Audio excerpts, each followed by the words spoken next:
ट्राइपोफोबिया तो एक इस तरह की एंजाइटी होती है जिसमें कुछ होल्स या इस तरह की लाइंस देख के आप उसको कुछ आपको घबराहट होने लगती है और आपको लगता है कुछ बॉडी में चेंजेस हो रहे हैं, अनईजी फील होता है, अनईजी फील हो रहा होता है। तो एग्जैक्टली उस मोमेंट पर जिस इंसान को क्लॉस्ट्रोफोबिया है, अगर लेट सपोज वो किसी लिफ्ट में फंसा हुआ है, क्लॉस्ट्रोफोबिक है, क्या फील होता है उसकी बॉडी में? उनको घबराहट होगी, स्वेटिंग हो सकती है, ड्राई माउथ फील हो सकता है, अल्पिटेशंस हो सकते हैं, उनको टिंगलिंग सेंसेशंस हो सकती हैं, नमनेस फील हो सकती है और इतना ज़्यादा पैल्पिटेशंस भी हो सकते हैं, पल्स रेट इतना हाई हो सकता है कि उन्हें लग सकता है कि भाई उन्हें हार्ट रिलेटेड कोई प्रॉब्लम है। और वो घबराहट कभी कभी इतना ज़्यादा हो जाती है कि पर्सन गेट्स जोन आउट। बिल्कुल। तो ऐसे पैनिक अटैक्स को फिर हम डील कैसे करें? उसे समझने की कोशिश करें तो इसको आराम से इसे हम हैंडल कर सकते हैं। सो पैनिक अटैक कोई भी, तो जैसे फोबिया है वो डेवलप कैसे हो जाता है किसी एक पर्टिकुलर चीज़ से? उस कंडीशन में ज़रूर कुछ ऐसा उन्होंने देखा होता है या किसी अपने फैमिली या फ्रेंड्स में कहीं कुछ ऐसा सुना होता है जिसमें उनको कहीं वो बहुत ही डीप सीटेड रहता है उनके दिमाग में, और जब वो खुद ट्रैवल कर रहे होते हैं, खुद वो जा रहे होते हैं, तो उन्हें एक फियर रहता है कि नहीं मेरे साथ ऐसा ना हो जाए। तो उस वजह से वो जगह, वो प्लेस, उस तरह का एनवायरनमेंट वो अवॉइड करने लगते हैं। अगर हम किसी फोबिया के लिए मेडिसिन खा रहे हैं तो उससे कुछ नेगेटिव इम्पैक्ट पड़ता है हमारी बॉडी पर? किसी केस में नींद ज़्यादा आ सकती है, एपेटाइट बढ़ सकती है या कम हो सकती है। सो लॉस ऑफ स्लीप या over sleeping, loss of appetite या ज़्यादा, so weight gain, weight loss. Public speaking में बहुत प्रॉब्लम होती है। हाँ जी, कि अगर उनको बोल दिया जाए कि आप एक 10 लोगों के सामने कुछ बोलो, वो बोल ही नहीं पाते। पब्लिक स्पीकिंग का जो फियर होता है इसको हम ग्लासोफोबिया बोलते हैं। और इसमें जो लोग आते हैं, क्योंकि कई बार ऐसा होता है वर्क प्लेस पे आप अवॉइड नहीं कर सकते हैं, कुछ सेमिनार्स हैं, प्रेजेंटेशंस हैं अगर आपको देना ही है, या स्टेज परफॉर्मेंसेस बच्चों के केस में, बड़ों के केस में भी, तो अगर वो अनअवॉइडेबल, अगर नहीं, कैसे पहचाने कि हाँ मुझे इस पर्टिकुलर चीज़ से फोबिया है, उस दौरान मुझे इस तरह के सिम्टम्स आ रहे हैं? एक अजीब सा डिस्कम्फर्ट सा आने लगता है, रेस्टलेसनेस होने लगती है, घबराहट होने लगती है, अब उनको ये समझ ही नहीं आता कि क्यों ऐसा हो रहा है। वो कई बार डिप्रेशन की तरफ भी चला जाता है। और ऐसा नहीं है कि फोबिया केवल फोबिया तक ही लिमिटेड रहता है। सो फोबिया के आगे भी कुछ और इस तरह के डिसऑर्डर्स हैं जो अगर टाइमली ट्रीट नहीं करते हैं तो वो भी फिर वापस आने लगते हैं या शुरू हो जाते हैं उनके सिम्टम्स आना भी।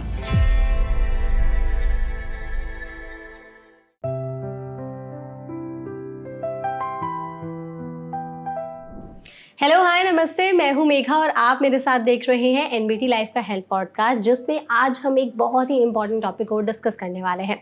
हम बात करेंगे फोबिया के बारे में। अक्सर आपने कई लोगों से सुना होगा कि उन्हें भीड़ भाड़ वाली जगह जाने से डर लगता है, वहाँ उन्हें घबराहट होने लगती है। कई लोगों को हाइट से डर लगता है, तो कई लोगों को पानी से भी डर लगता है। और कुछ ऐसे लोग होते हैं जिन्हें अजीब तरह की साउंड से इरिटेशन होने लगती है। तो ये सारी जो चीज़ें होती हैं, ये धीरे धीरे आगे चल करके फोबिया बन जाती हैं। तो एग्जैक्टली फोबिया क्या होता है, किन किन चीज़ों से फोबिया हो सकता है और इसका ट्रीटमेंट कैसे किया जाए, दवाइयों से या थेरेपी से, इन्हें सब के बारे में डिस्कस करने के लिए आज हमारे साथ इस लाइव सेशन के पॉडकास्ट में जुड़ी हुई हैं एक एक्सपर्ट जिनका नाम है डॉक्टर मनीषा सिंघल। वो क्लिनिकल साइकोलॉजिस्ट और साइकोथेरेपिस्ट हैं अपोलो हॉस्पिटल्स में। तो सबसे पहले इस सेशन में डॉक्टर आपका बहुत बहुत स्वागत है। Thank you so much. Thank you so much doctor, इस सेशन में आप हमारे साथ जुड़ी। और आज हम एक बहुत ही इंपॉर्टेंट टॉपिक को डिस्कस करने वाले हैं जिसके बारे में आई गेस अवेयरनेस बहुत ज़्यादा ज़रूरी है। लोग इसको ज़्यादातर डिस्कस नहीं करते और मुझे तो लगता है कि एक सेगमेंट ऑफ सोसाइटी ऐसी भी है जो अगर आप फोबिया के बारे में बताओ भी तो मजाक उड़ाने लगता है कि ये सब कुछ नहीं होता, तुम्हारे दिमाग का भ्रम है। अरे तुम्हें डर लगता है इस चीज़ से? एग्जैक्टली। बट आई थिंक कि एक सीरियस मेंटल हेल्थ इशू है जिसके बारे में बात करनी भी ज़रूरी है, ताकि जो सच में इस चीज़ से डरते हैं, जो फोबिक हैं, वो उनके बारे में ज़्यादा अवेयर हो सके। बिल्कुल। तो विल स्टार्ट। तो सबसे पहले यही कि आप हमें बताइए कि अगर किसी को आसान भाषा में समझना हो कि फोबिया एग्जैक्टली क्या होता है तो आप उसको कैसे डिफाइन करेंगे? बहुत अच्छा क्वेश्चन है। सो फियर और फोबिया दो चीज़ें। अब अगर बोला जाए फोबिया क्या होता है तो जनरली हम बोलते हैं फियर, डर। लेकिन डर मैं एक आपको एग्जांपल दे के मैं समझाना चाहूँगी। डर ऐसा है कि अगर कोई ग्राउलिंग डॉग आपको रोड पे दिखाई दे तो सडनली आप डर जाओगे, या आपको स्नेक दिखाई दे आप सडनली डर जाओगे। सो दैट इज डर। या लिजर्ड घर में सडनली, हाँ, छिपकली आपको दिखाई दे जाए, आप एकदम से डर जाओगे। सो वो डर है। ठीक है। अब यही डर, इसकी इंटेंसिटी और सिवियरिटी अगर इतनी ज़्यादा है कि आप उसके बारे में सोचने से भी घबराने लगते हो, या आप उस चीज़ को या उस सिचुएशन को फेस ही नहीं करना चाहते हो, और वो चीज़ इतना ज़्यादा हो जाती है कि आपका रूटीन डिस्टर्ब कर रही है, आप में कुछ ऐसे सिम्टम्स आ रहे हैं जो आपके वर्क और नॉर्मल फंक्शनिंग को भी डिस्टर्ब कर रहे हैं, तो वो एक मेडिकल कंडीशन आ जाती है जिसे हम फोबिया कहते हैं। ठीक है, तो जो आपके पास पेशेंट्स आते होंगे, तो आप जी। इतने सारे लोगों के साथ डील करती हैं हर दिन, सबसे कॉमन और सबसे रेयर फोबिया कौन कौन से हो सकते हैं, अगर हमें थोड़ा जानना हो तो? Common phobia sociophobia, claustrophobia. Okay. Sociophobia basically होता है कि एक सोशल गैदरिंग में या सोशल होने में आपको थोड़ा सा डर लगता है, आप कंफर्टेबल फील नहीं करते, कॉन्फिडेंट फील नहीं करते। सो फोबिया में कॉन्फिडेंस का बड़ा रोल है कि कमी आ जाती है। हाँ, या जैसे गौरवफोबिया हम बोलते हैं, तो पब्लिक प्लेसेस पे आप जाने में नहीं कंफर्टेबल फील करते हो, आप मॉल जाना अवॉइड करते हो, तो वहाँ हमारा एक कॉन्फिडेंस कहीं नहीं होता है, इसलिए। या फिर एक्वाफोबिया हो गया, पानी से डर लगता है। क्लॉस्ट्रोफोबिया मैंने मेंशन किया, तो उसमें क्लोज प्लेस या बहुत ही टाइट अगर जगह है, क्रैम्प प्लेसेस हैं, सो वहाँ पे आपको सफोकेशन होने लगती है, ठीक है। या अगेन आप नॉर्मल फील नहीं कर रहे हो। So these are the very common phobias. इनको हम एंग्जाइटीज भी बोलते हैं। Okay. Anxiety is basically not feeling comfortable, not able to comfortable enough to deal with that challenge or with that situation, the person, या कोई भी उसमें element हो सकता है। सो ये एक कॉमन काफ़ी हैं, कुछ फोबियाज इस तरह के होते हैं। रेयर फोबिया में फिर कौन कौन से हो सकते हैं? रेयर फोबिया में जैसे ट्राइपोफोबिया हो गया। ट्राइपोफोबिया एक इस तरह का फियर होता है, अगेन फियर, नॉर्मल फियर नहीं, एंग्जाइटी। सो एक इस तरह की एंग्जाइटी होती है जिसमें कुछ होल्स या इस तरह की लाइंस देख के आप उसको कुछ आपको घबराहट होने लगती है, और आपको लगता है कुछ बॉडी में चेंजेस हो रहे हैं, अनईजी फील हो रहा होता है। तो वो भी कुछ एक कंडीशन है। या आजकल एक कॉमन फोबिया में मैं और आपको एक चीज बताऊंगी, nomophobia. So no mobile phobia. अच्छा, नो मोबाइल फोबिया। मेरा मोबाइल कहाँ है? यस, ठीक है। सो इसके बिना तो गुजारा ही नहीं है। बिल्कुल, एग्जैक्टली। वो तो थोड़ी देर के लिए भी हाथ में नहीं होता है तो घबराहट होने लगती है कि शायद कुछ नया नोटिफिकेशन आ गया हो, कुछ नया मैसेज आ गया हो, तो हम मिस ना कर दें। ओके, तो हम लोग ना फोबिया को थोड़ा एक एक करके जो कॉमन आपने बताए हैं उसको डिस्कस करेंगे। जिसमें आपने सबसे पहले तो बोला, जो सबसे आई थिंक कॉमन है, दैट इज क्लॉस्ट्रोफोबिया, कि भीड़ भाड़ वाली जगह पर जाने से, या जो थोड़ी सी ऑक्यूपाइड चीज़ें हो गई, मोस्टली लिफ्ट हो गए, MRI वाली चीज़ें हो गई, वहाँ पर जाने से लोग डरते हैं। तो एग्जैक्टली उस मोमेंट पर जिस इंसान को क्लॉस्ट्रोफोबिया है, अगर लेट सपोज वो किसी लिफ्ट में फंसा हुआ है, क्लॉस्ट्रोफोबिक है, क्या फील होता है उसकी बॉडी में? उनको घबराहट होगी, स्वेटिंग हो सकती है, ड्राई माउथ फील हो सकता है, पल्पिटेशंस हो सकते हैं, उनको टिंगलिंग सेंसेशंस हो सकती हैं, नमनेस फील हो सकती है, और इतना ज़्यादा पल्पिटेशंस भी हो सकते हैं, पल्स रेट इतना हाई हो सकता है कि उन्हें लग सकता है कि भाई उन्हें हार्ट रिलेटेड कोई प्रॉब्लम है। और वो घबराहट कभी कभी इतना ज़्यादा हो जाती है कि person gets zone out. Zone out as in बेहोश हो जाते हैं? बेहोश भी हो सकते हैं, या उनको एकदम वो ब्लैकआउट या ब्लैंक हो जाते हैं। सो स्पेस आउट इसको हम बोल सकते हैं, कि जिसमें उन्हें यही नहीं पता, ओरिएंटेशन नहीं रहता है कि वो कहाँ पर हैं। इतना ज़्यादा घबराहट उनको होती है, जो सिम्टम्स आ रहे हैं उनको वो हैंडल नहीं कर पाते हैं, सडनली उनको ये फील होने लगता है। तो ये तो इस टाइम पर जैसे जो लोग क्लॉस्ट्रोफोबिक होते हैं उनको पैनिक अटैक्स भी आते हैं। बिल्कुल। तो ऐसे पैनिक अटैक्स को फिर हम डील कैसे करें? पैनिक अटैक्स एक बहुत ही सीवियर कंडीशन हो गई। एंग्जाइटी, जब एंग्जाइटी का अमाउंट इतना ज़्यादा हो गया, जो मैंने अभी आपको सिम्टम्स बताए कि जिसमें इंसान समझ ही नहीं पा रहा है कि उसको हो क्या रहा है। और पैनिक अटैक, ये जो एक टर्म है, ये थोड़ा सा भारी भरकम सी है। अटैक सुन के ऐसा लगता है अटैक कि क्या हुआ, लेकिन पैनिक अटैक बहुत उसको हम थोड़ा लाइटर वे में अगर हम लें, तो उसे समझने की कोशिश करें, तो इसको हम आराम से इसे हम हैंडल कर सकते हैं। सो पैनिक अटैक कोई भी ऐसी बीमारी नहीं है कि जो आप जिसको आप ओवरकम नहीं कर सकते हैं। या तो जैसे आपने क्लॉस्ट्रोफोबिक का एग्जांपल दिया कि ये सारे सिम्टम्स होते हैं, कुछ फोबियाज ऐसे होते हैं जिसमें लोगों को हाइट से बहुत डर लगता है। बिल्कुल। तो अगर वो कोई एक्टिविटी कर रहे हैं, लाइक वो किसी एक प्लेस से कूद रहे हैं या पहाड़ों पर ही चले गए तो नीचे हाइट देख करके उनको घबराहट होने लगती है। तो फिर ऐसे सिचुएशन में वो कैसे डील करें कि अगर मतलब कोई इमरजेंसी है, जाना ही पड़ गया वैसी जगह पर, तो फिर अगर उन्हें डर लगता है, लेट्स सपोज पहाड़ों से डर लगता है, हाइट से डर लगता है, फिर कैसे डील करें? ठीक है, सो उनको जाना ही अगर पड़ गया तो उसके लिए कंडीशनिंग होती है, उसके लिए कुछ थेरेपीज होती हैं, जैसे CBT हम यूज़ करते हैं, एक्सपोजर थेरेपी हम यूज़ करते हैं। CBT is cognitive behavioural therapy. अच्छा। और उसमें क्या फियर है और क्या उसके रीजंस हैं, कहाँ से वो जनरेट हुआ है, this is very important to know. तो एक बार हमें ये पता चल जाता है, क्योंकि कई बार ऐसा होता है कि this is you know environment का काफ़ी इसमें इन्फ्लुएंस होता है, हम कहाँ रह रहे हैं, किनके साथ रह रहे हैं, और कुछ ऐसा एक्सपीरियंस हुआ है, कुछ ऐसा ट्रॉमा हुआ है, या इस तरह का कुछ यू नो ऐसा कुछ एक्सपीरियंस हुआ है बेसिकली जिसमें आप कंफर्टेबल नहीं थे। हाइट से हो सकता है आपने नीचे देखा और कहीं आपका पैर हल्का सा खिसक गया, हाँ, तो आपको लगा ओ आप गए नीचे। सो वो मोमेंट्री कुछ एक्सपीरियंसेस ऐसे होते हैं जो ये फियर को फोबिया में कन्वर्ट कर देते हैं। अब आपका सवाल था कि कैसे हम इसको डील करें। तो इसमें हम थोड़ा थोड़ा एक्सपोजर देते हैं। अगर इंसान चाहता है इसको ओवरकम करना, तो वो एक पहले थोड़ा कम हाइट पे जाके नीचे देखना शुरू करे, उसके बाद उसी हाइट को हम थोड़ा सा बढ़ाते जाते हैं, या माउंटेन क्लाइंबिंग, ठीक है, सो वो हम इसमें ऐड कर सकते हैं। या फिर इस तरह के कुछ वीडियोस भी देख सकते हैं वो, जिससे वो यूज टू हो जाए। बार बार जब हम सेम ही चीज़ को देखते हैं, रिपीटेडली हम देख रहे हैं, वो एक्सपोजर हमें मिल रहा है, तो वो फियर का अमाउंट थोड़ा सा कम हो जाता है। तो इस फियर को एग्जैक्टली बोला क्या जाता है, क्या डेफिनेशन है इसके नाम? एक्रोफोबिया। Acrophobia, okay. तो मतलब हाइट का जो डर होता है उसको एक्रोफोबिया बोलते हैं जी। ठीक है, तो इसमें जितने आपने चीज़ें बताई कि हम उसको थोड़ा थोड़ा एक्सपोज करते हैं कि आप थोड़ी हाइट पे देखो, थोड़ी हाइट पे देखो, वो मानते कैसे हैं? मानते कैसे हैं? हाँ, ये भी बहुत इंपॉर्टेंट है कि जो भी इंसान फोबिया जिसको भी है, तो that person should be ready enough to have the sessions. Exactly. Therapy अगर लेने के लिए वो खुद राजी है तो ही कुछ हम सॉल्यूशंस तक जा सकते हैं।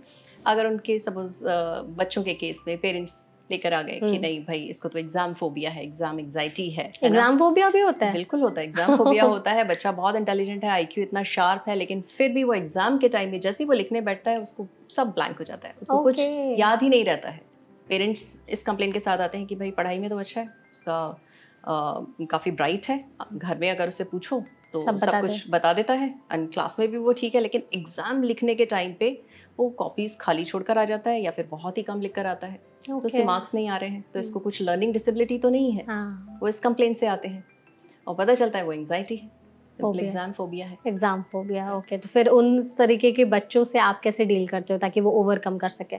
बच्चे धीरे धीरे उनको थोड़ा हम उनके बारे में जानने की कोशिश करते हैं कि क्या घर का उनका एटमॉस्फेयर है, क्या चीज़ें हैं जो उनको डराती हैं, और अगर वो एग्ज़ाम लिखने जा रहे हैं तो उस समय क्या उनको फीलिंग्स हो रही हैं, क्या सेंसेशन वो बॉडी में फील कर रहे हैं। तो उनको हम थोड़ा सा एक एक्सट्रीम सिनेरियो देते हैं कि ठीक है, अगर आप नहीं लिख पाए जो हो रहा है तो उससे बेटर है कुछ थोड़ा बहुत तो लिख ही दो। तो उसके लिए घर में हम प्रैक्टिस कर सकते हैं, या घर में नहीं तो घर के बाहर कहीं एक ऐसी जगह पर रूटीन जो इनका स्कूल में जो सेटअप है वहाँ पे किसी रूम में कि आपका एग्ज़ाम हो रहा है 3 घंटे का, प्रॉपर उसी तरीके से आपको लिखना है।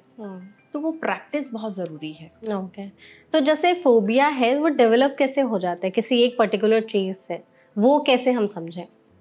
डेवलप कैसे हो जाता है, जैसे यही हमने एग्जाम्पल लिया है ना, तो उसमें अगर हम बचपन से बच्चों को एग्ज़ाम की तरफ बहुत ज़्यादा डरा के ना रखें।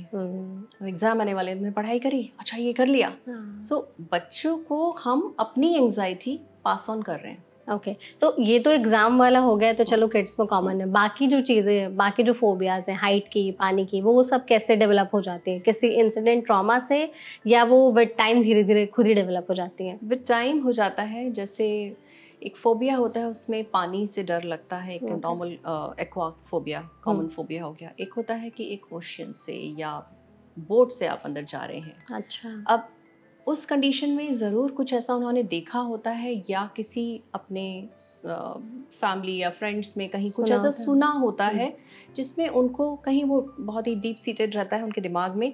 और जब वो खुद ट्रैवल कर रहे होते हैं, खुद वो जा रहे होते हैं, तो उन्हें एक फियर रहता है कि नहीं मेरे साथ ऐसा ना हो जाए। तो उस वजह से वो जगह, वो प्लेस, उस तरह का एनवायरनमेंट वो अवॉइड करने लगते हैं। ओके। अब यहाँ पे अगर हम अवॉइड कर रहे हैं, so avoidance is never the solution. Correct. अगर कोई सीरियस कुछ चीज़ ऐसी है, काफ़ी टाइम से चलती आ रही है, तो आप अवॉइड करते रहेंगे, ठीक है, लेकिन कभी आप ऐसी सिचुएशन आ गई कि आपको करना पड़ा उसको फेस, तो फिर आप कैसे हैंडल करोगे? हाँ, राइट। सो बेटर है उसमें थेरेपीज लें। एंड मेडिकेशन वाला पार्ट एक आपने बोला कि मेडिसिन्स ज़रूरी होती हैं या नहीं होती हैं। मेडिसिन्स सिम्टम्स को थोड़ा सा रिड्यूस कर देती हैं, ओके। लेकिन मेडिसिन क्योर नहीं करती हैं। एग्जैक्टली। अब मेडिसिन जब तक खा रहे हैं, सिम्टम्स आपके नहीं थोड़ा आएंगे, कम कम है, आएंगे। कम है या नहीं है, फियर तो वही है क्योंकि हमने उस पर काम ही नहीं किया है। करेक्ट। जैसे ही हमने मेडिसिन खानी बंद करी, अब कब तक, how long you will be able to continue? Lifetime तो खा नहीं लाइफ सकते। टाइम तो खा नहीं सकते। तो आप जिस दिन आपने बंद करी, उस दिन आपको वापस से वो फियर आ जाएगा। करेक्ट। तो ये सारी प्रॉब्लम्स होती हैं। थेरेपीज बहुत ज़रूरी है, उस पर प्रैक्टिकली काम करना, कंडीशनिंग ये भी ज़रूरी है। बहुत आपने जैसे मेडिसिन की बात की, तो लॉन्ग टाइम में भी अगर हम किसी फोबिया के लिए मेडिसिन खा रहे हैं तो उससे कुछ नेगेटिव इम्पैक्ट पड़ता है हमारी बॉडी पर? साइकेट्रिक मेडिकेशन जितना भी होता है, साइड इफ़ेक्ट्स तो होते ही हैं। कैसे साइड इफ़ेक्ट्स हो सकते हैं? और साइड इफ़ेक्ट्स कैसे हो सकते हैं, ये भी पर्सन टू पर्सन डिपेंड करता है। डिफ़र करता है। किसी केस में नींद ज़्यादा आ सकती है, अच्छा। एपेटाइट बढ़ सकती है या कम हो सकती है। Okay. So loss of sleep या over sleeping, loss of appetite या ज़्यादा, so weight gain, weight loss. अच्छा, ये सब भी हो सकता है? ये सब भी हो सकता है। लेथार्जिकनेस कॉमन सिम्टम्स हैं। बाकी मूड स्विंग्स दवाइयों की वजह से? बिल्कुल। ओके। तो लॉन्ग टाइम तक तो दवाइयाँ अवॉइड ही करनी चाहिए, थेरेपीज के सेशन इज बेटर। ओके। तो जैसे आपने एक तो हमें पानी वाला फोबिया बताया, कुछ लोगों को, और ये आई थिंक बहुत कॉमन भी है, पब्लिक स्पीकिंग में बहुत प्रॉब्लम होती है। हाँ जी, कि अगर उनको बोल दिया जाए कि आप 10 लोगों के सामने कुछ बोलो, वो बोल ही नहीं पाते। हाँ तो इस फोबिया को क्या बोलते हैं, और इस तरह के पेशेंट जब आपके पास आते हैं तो आप उसके साथ कैसे डील करते हो? पब्लिक स्पीकिंग का जो फियर होता है, इसको हम ग्लासोफोबिया बोलते हैं। और इसमें जो लोग आते हैं, क्योंकि कई बार ऐसा होता है वर्क प्लेस पे आप अवॉइड नहीं कर सकते हैं। करेक्ट। कुछ सेमिनार्स हैं, प्रेजेंटेशंस हैं, अगर आपको देना ही है, या स्टेज परफॉर्मेंसेस, बच्चों के केस में, बड़ों के केस में भी, तो अगर वो अनअवॉइडेबल, अगर नहीं, आपको करना ही है उसके लिए काम, तो उसमें अगेन एक्सपोजर। सो छोटे लेवल पे, छोटे स्टेज पे, छोटी प्रेजेंटेशंस के साथ में, पहले 2 लोग के साथ में, फिर 3 लोग के साथ, 4 लोग के साथ, फिर उसके बाद ऑफिस में आप अपने रूम में कर रहे हैं, सेम आपने अपने कुछ वैसे कॉलीग्स बुला लिए जिनके साथ आप कंफर्टेबल हैं, आप उनके सामने प्रेजेंट कर रहे हैं। या फिर कुछ सोशल सेटअप्स भी ऐसे होते हैं, उसमें ग्रुप काउंसलिंग होती है, उसमें भी हम ये सारी चीज़ें करते हैं। अच्छा, तो पब्लिक स्पीकिंग वाली जो फोबिया है उसको आप लोग ऐसे डील करते हो? बिल्कुल। अच्छा, एक और फोबिया होता है जिसके बारे में मैंने सुना है कि किसी तरह की जैसे साउंड हो गई, जैसे खाना चबाने की साउंड हो गई या टैपिंग साउंड हो गई, इससे भी लोग इरिटेट होते हैं। तो इस फोबिया को क्या बोलते हैं? मीज़ोफोनिया। मीज़ोफोनिया बोलते हैं। इसमें हल्की फुल्की भी अगर चुइंग साउंड है या स्नोरिंग साउंड है, तो उससे बहुत इरिटेशन होती है। करेक्ट। और तो ये इरिटेशन होती है, तो ये फोबिया में फिर कैसे कन्वर्ट हो जाता है? वो जो इरिटेशन होती है वो इतना ज़्यादा होने लगती है कि the person can not take it. अच्छा। सो उसमें क्या होता है, अगर सपोज फैमिली में 2 लोग रह रहे हैं, ठीक है, उनमें से एक फैमिली मेम्बर उनकी आदत है इस तरह से खाना खाने की, लेकिन आवाज़ के साथ में, अब उनको साथ में खाना खाना ही है, या स्नोरिंग, एक फैमिली मेम्बर स्नोर कर रहा है लेकिन दोनों लोग साथ में सो रहे हैं, तो उनकी दूसरे मेंबर की नींद पूरी नहीं हो रही है, राइट। सो वो एक फियर इस तरह से डेवलप होने लगता है कि आज इसने फिर खराटे मारे तो मेरी नींद पूरी नहीं होगी। सो वो धीरे धीरे टाइम के साथ ही बढ़ता जाता है। ऐसा नहीं होता है फोबिया सडनली आपको सिवियरिटी इतने ज़्यादा आ गई कि आप उसको डील नहीं कर पा रहे हैं। करेक्ट। तो फोबिया जेनेटिक भी हो सकता है कि अगर फैमिली हिस्ट्री में किसी को रही हो तो पास ऑन भी हो सकता है? हाँ जी, जेनेटिक भी होता है, हेरिडिटरी भी होता है, जैसे आइडेंटिकल ट्विंस में। ओके। और इसके अलावा एनवायरमेंटल, कि आप किसके साथ रह रहे हैं, वो इन्फ्लुएंस काफ़ी होता है। ओके। क्योंकि जो हम देखते हैं वो हम करते हैं। हम्म। फिर से बच्चों के केस की बात करूँ, मंकी सी मंकी डू। हाँ। सो जो देख रहे हैं वो फॉलो कर रहे हैं। अच्छा। तो अगर उन्होंने अपने पेरेंट्स की या अपने किसी केयर टेकर की ऐसी रिएक्शन देखी कि पूल में नहीं जाना, सपोज पानी में नहीं जाना, पानी से डर स्विमिंग पूल लगता में है। नहीं जाना, हाँ डूब जाओगे। अब यही अगर बात कई बार आ गई, या हो सकता है एक बार में ही वो इतना ज़्यादा अंदर तक घर कर गई, तो वो एक फियर, ऐसा फियर बन जाता है जो फोबिया में आ जाता है। ओके। और इस पे फिर हम कैसे काम करते हैं कि हम छोटे बच्चों के केस में बोला जाता है कि आप पानी में छोड़ दीजिए, वो बच्चा अपने आप तैरना सीख जाता है। तो धीरे धीरे आप थोड़ा थोड़ा पानी में पहले लेके जाइए, पानी के साथ खेलिए। अगर बच्चा नहाने का टाइम उसका है तो उस समय आप थोड़ा सा पानी के साथ उसके साथ खेलिए। सो पानी के साथ उसको किस तरह से आप फ्रेंडली बना सकते हो। फिर आप पूल में जो लोअर साइड होती है, बच्चों वाली साइड होती है, उसमें ले जाइए। धीरे धीरे आप उसको ओवरकम कराएंगे। या ओके। तो अच्छा, ये मतलब जेनेटिक भी, इट कैन बी, जेनेटिक भी होता होता है है। और एनवायरमेंटल भी होता है। ओके। तो जैसे आपने यहाँ पे इतने सारे फोबियाज बताए, एक और फोबिया होता है एयरप्लेन वाली फोबिया, कि आप प्लेन में बैठे हो तो वहाँ पर डर लग रहा है। इस फोबिया को क्या बोलते हैं, और ये सिर्फ प्लेन से ही होता है या और भी किसी ट्रैवल मोड से हो सकता है? एवियोफोबिया या एरोफोबिया, ओके। ये तो स्पेसिफिकली फ्लाइंग वाला ही है। फ्लाइंग वाला है, हाँ, ठीक है। तो इसमें ये भी काफ़ी common, this is also one of the commonest phobia जो लोग आते हैं। इसमें भी क्लॉस्ट्रोफोबिया का भी इसमें कहीं ना कहीं रोल होता है। सो ये कंबाइंड फोबिया, इसको कुछ केसेस में कंबाइंड भी होता है। जिन लोगों को लिफ्ट में जाने से डर लगता है, उनको प्लेन में भी जाने से डर लगता है। तो बेसिकली कोई भी इनक्लोज्ड अगर प्लेस है तो वहाँ पे आपको ऐसा लगता है ओ मैं कैसे बाहर आऊँगा, या प्लेन टेक ऑफ जैसे किया, जैसे उसके डोर्स बंद हुए, अब क्या होगा, क्रैश तो नहीं हो जाएगा, क्रैश तो नहीं हो जाएगा या नेगेटिव थॉट्स आते हैं, मुझे अगर कुछ हेल्थ रिलेटेड प्रॉब्लम हो गई तो यहाँ पे तो कुछ है ही नहीं, तो मुझे ट्रीटमेंट कैसे मिलेगा। हेल्थ से मुझे याद आया, नोजोफोबिया एक होता है। नोजोफोबिया। नोजोफोबिया, ओके, ये क्या होता है? This is also health anxiety. Health anxiety. Health anxiety. अब यहीं पर एक हाइपोकॉन्ड्रियासिस भी एक टर्म है। ओके। वो एक वरी होती है। सो वो आप ऐसे समझ लीजिए कि नोजोफोबिया की थोड़ी सी अर्ली स्टेज है। अच्छा। जहाँ पे हेल्थ से रिलेटेड ही है। अगर हेडेक हो रहा है तो हो सकता है इंसान को ये लग रहा हो कि उसको ब्रेन ट्यूमर तो नहीं है, राइट। ओके। नोजोफोबिया में अभी जो पीछे पैंडेमिक के टाइम में ये काफ़ी कॉमन हो गया था, कोविड के टाइम में। तो फीवर है या हल्का फुल्का भी खांसी आई, छींक आई, कोविड तो नहीं हो जाएगा मुझे। सो ये फोबिया आजकल काफ़ी कॉमन है। तो बेसिकली कोई सिम्टम्स दिखते हैं तो लोगों को ऐसा लगता है कि कहीं मुझे कोई सीवियर बीमारी तो नहीं है। बीमारी तो नहीं है। वो सारे टेस्ट करा लेते हैं, मेडिकल टेस्ट, सारे इन्वेस्टिगेशन हो गया, MRI तक करा लेते हैं, और पता चलता है उसमें कुछ निकला ही नहीं है। बट स्टिल वो चाहते हैं, वो कंसल्ट करते हैं कि नहीं है कुछ, मुझे तो ऐसा है, लग रहा है कुछ, मुझे तो ऐसा लग रहा है कुछ है। ओके। तो ये भी अपने आप में आई थिंक बड़ी चीज़ है ये फोबिया, काफी बड़ा चैलेंज है। और उससे तो बाकी लोग भी अफेक्ट होंगे कि उसको भी देख करके बाकी लोगों को भी लग रहा होगा ना कि कहीं मुझे भी तो इस तरह के कोई सिम्टम्स नहीं, मैं भी चलो सारे टेस्ट करा लेता हूं। बाकी लोग भी इफेक्ट होंगे। इसके अलावा इसमें मनी काफी इन्वॉल्व है, काफी पैसा चला जाता है बार-बार इन्वेस्टिगेशंस कराने में, और निकलता कुछ है नहीं। हाँ, तो अगर जब कुछ ऐसे आउटकम नहीं निकलते तो लोगों को निराशा ज्यादा होती है या खुश हो जाते हो? सो अगर उनको एक राइट डायरेक्शन मिल जाए, वो थेरेपी टाइमली अपनी स्टार्ट करा देते हैं, तो निराशा डेफिनेटली नहीं होती है। और थोड़ा सा वो होपफुल हो जाते हैं, उनके एफर्ट्स आने लगते हैं उस डायरेक्शन में। डायरेक्शन देने वाली बात है, हम जिस पाथ पे जाना शुरू करते हैं उस पाथ पे हमें रास्ते मिलने लगते हैं बेसिकली। तो जितना इसीलिए अब ये सारे प्रोग्राम्स इतना कॉमन हो गए हैं। आप सोचिए, पहले नहीं था इतना अवेयरनेस, अभी तो लोगों को, इसलिए तो हमने ये पॉडकास्ट भी सेट किया है ताकि लोगों को ज़्यादा से ज़्यादा अवेयरनेस मिल सके इसके बारे में। अच्छा डॉक्टर, अगर जैसे किसी को समझना हो कि उसको कोई फोबिया है, तो फोबिया के सिम्टम्स उसकी बॉडी में कैसे दिखाई देते हैं, वो कैसे पहचाने कि हाँ मुझे इस पर्टिकुलर चीज़ से फोबिया है, उस दौरान मुझे इस तरह के सिम्टम्स आ रहे हैं? हाँ, सो ट्रिगर्स जानना बहुत ज़रूरी है, कॉजेज जानना। उसमें प्लेस हो गया, पर्सन हो गया, या टाइम हो गया।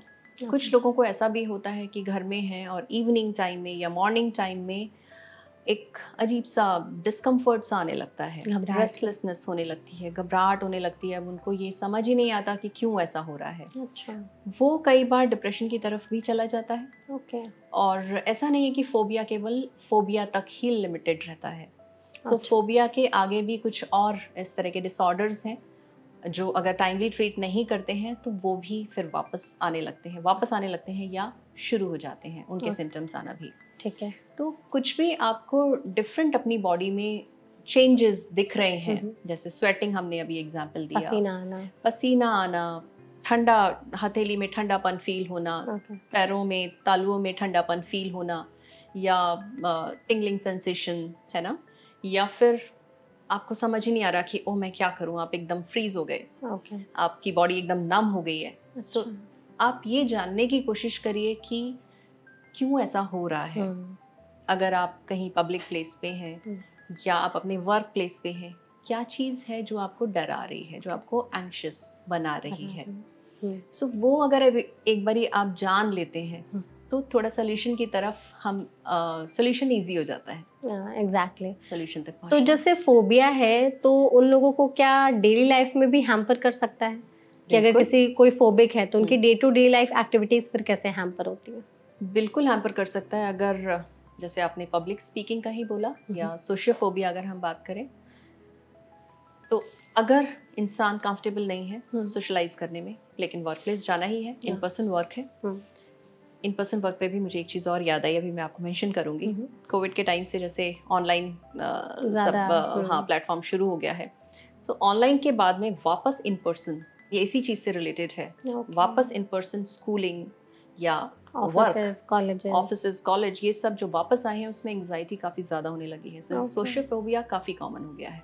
तो सोशल फोबिया एज इन कि मुझे उनसे कोई बीमारी हो जाए या फिर मुझे उनके पास जाना ही नहीं? मुझे ऐसा लगता है जैसे मेरे को कोई जज कर रहा है या मैं सेल्फ कॉन्शियस हूँ, राइट। सो मैं अगर पब्लिक के या अपने कलीग्स के साथ में हूँ तो मैं मतलब कंफर्टेबल नहीं फील कर रही हूँ, कॉन्फिडेंट नहीं फील कर रही हूँ कि कोई मुझे जज तो नहीं कर रहा है, या मैं ठीक से बैठी हूँ, ठीक से खड़ी हूँ, या ठीक से बात कर पा रही हूँ, या अपना काम ठीक से कर पा रही हूँ, या अगर मैं सबके साथ लंच ले रही हूँ तो मैं लंच ठीक से कर पा रही हूँ, नहीं कर पा रही हूँ। इस तरह के फीलिंग्स होती हैं, इस तरह के आपके जो डाउट्स हैं वो रहते हैं।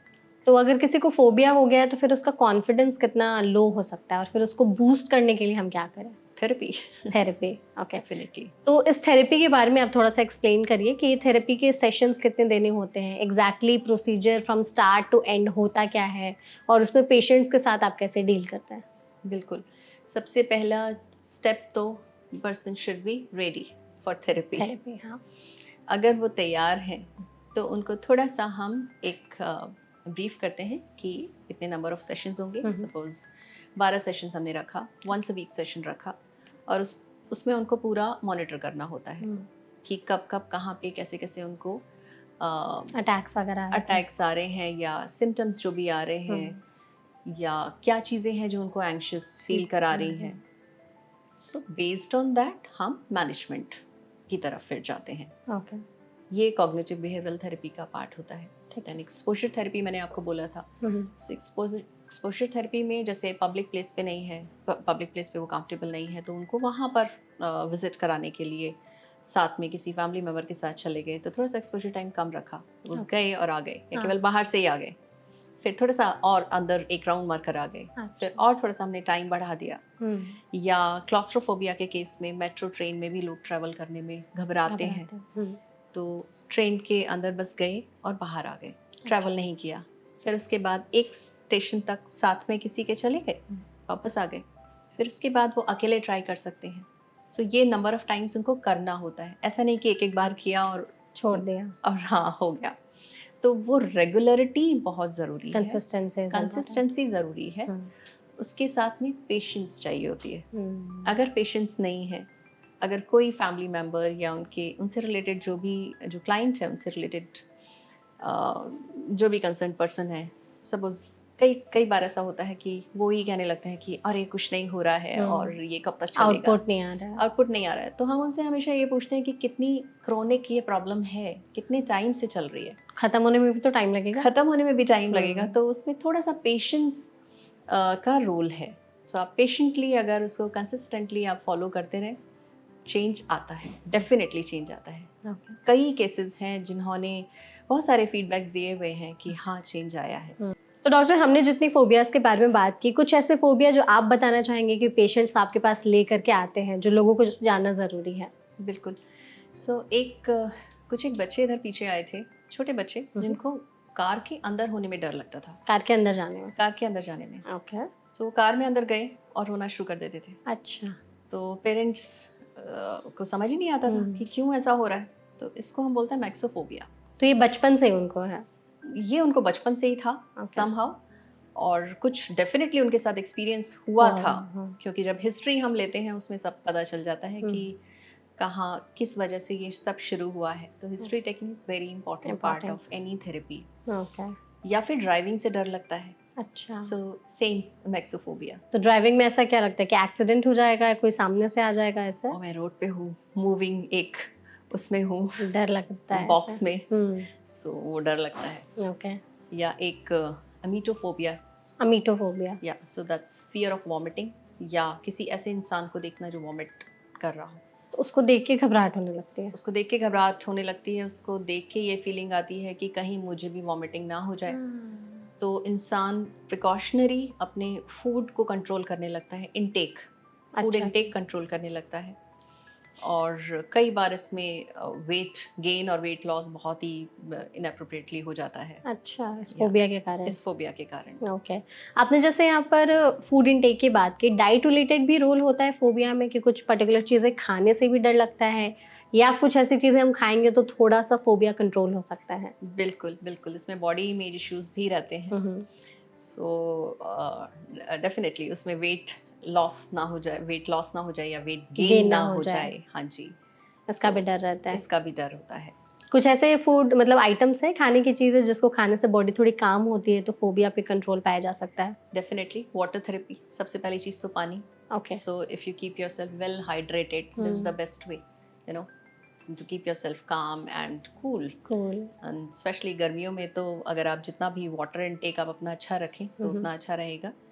और हाइड्रेशन लेवल डेफिनेटली आपको अच्छा रखना चाहिए। खाने में जो भी आप नॉर्मल जो हम लोग खाना खाते हैं, सीजनल सब्जियां, फल, या दाल चावल रोटी, या जो भी जिसके घर में घर का बना ताज़ा खाना, फ्रेश खाना जो हम खा रहे हैं, वो हमेशा बेस्ट होता है। अगर आप बाहर से बहुत ज़्यादा खाना बाहर से खा रहे हैं, फास्ट फूड पे बहुत ज़्यादा आप आ जाते हैं, प्रिजर्व फूड पे आप आ जाते हैं, या कोई एक चीज़ का ही इंटेक इतना ज़्यादा हो जाता है, तो वो बैलेंस डाइट नहीं रहती है। तो नेचुरली उसमें आप कुछ और प्रॉब्लम्स भी हो सकती हैं, डाइटरी इश्यूज आ सकते हैं। ओके।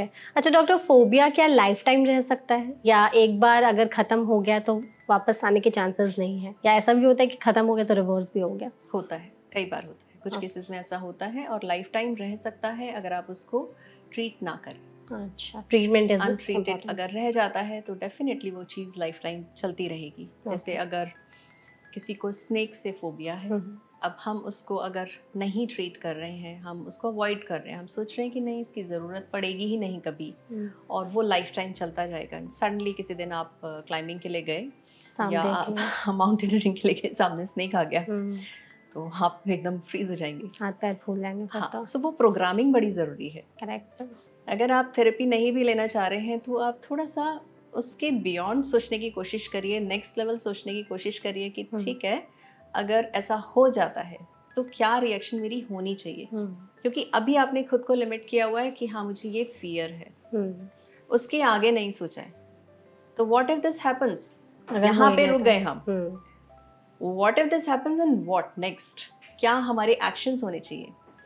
सो हमारी कोपिंग मैकेनिज्म, हमारी जो डील करने की स्ट्रैटेजीज हैं, उन पे हमें काम करना चाहिए। और वो टाइम टू टाइम बदलती रहती हैं, ऐसा नहीं है कि वो सेम ही रहती हैं। ओके, ठीक है। तो आई थिंक इस सेशन में हमने फोबिया के बारे में बहुत ज़्यादा अच्छे से डिस्कस किया कि ट्रीटमेंट वगैरह ऑप्शंस पे भी। बीइंग अ साइकोलॉजिस्ट, हम आपसे चाहेंगे कि आप हमारी ऑडियंस को डेली लाइफ रिचुअल का एक ऐसा यूजफुल टिप बताएं जिससे कॉन्फिडेंटली वो अपनी लाइफ स्पेंड कर सके, अगर उन्हें किसी चीज़ से फोबिया है तो भी। ओके, सो जो रूटीन में क्या चीज़ें इंपॉर्टेंट हैं? एक्सरसाइज। एक्सरसाइज। कुछ हार्मोन्स हैं हमारे जिनको रेगुलेटेड अगर हम रखें तो ये एंजाइटी, स्ट्रेस, डिप्रेशन ये थोड़ा सा दूर रहता है। ओके। ठीक है। दूसरा चीज़ acceptance. Stress free life possible नहीं है, करेक्ट। राइट? कुछ ना कुछ माइनर मेजर चलता रहेगा, अंडरलाइंग स्ट्रेसेस बहुत सारे होते हैं।